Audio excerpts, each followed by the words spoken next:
I am Rauf Emundas and this is my home topic. The Song of Traveler. The Song of Traveler, also known as Canto del Viajero, reflects his deep sense of longing, exile, and love for freedom. Written during his time in Europe, the poem touches upon themes of displacement, wandering, and search for meaning while away one's homeland. Here's a breakdown of the poem's key themes: exile and wandering. Rizal, living in foreign land, portrays himself as a traveler constantly on the move.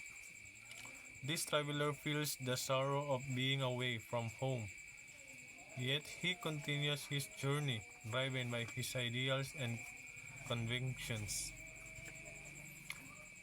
Number 2. Loneliness and nostalgia. The poem reflects Rizal's personal feelings of loneliness and homesickness as an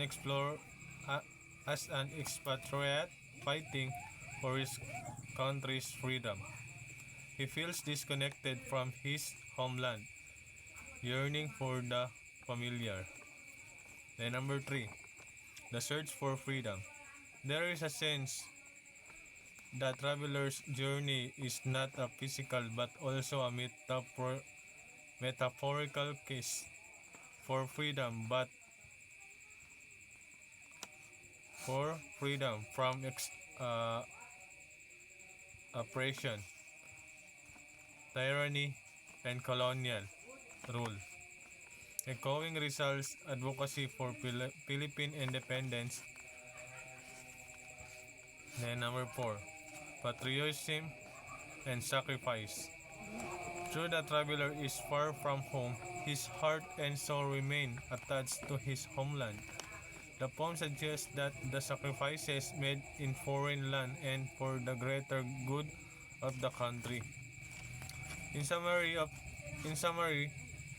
of the Song of Traveler embodies the universal feeling of displacement and longing for home, while also expressing a deep love for one's country and the sacrifices made for its freedom.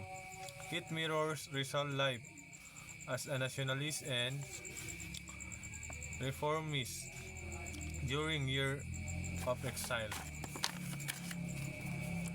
And in my background drawing that was made, I drew the picture of Dr. Jose P. Rizal because his poetry in title of the Song of Traveler reflect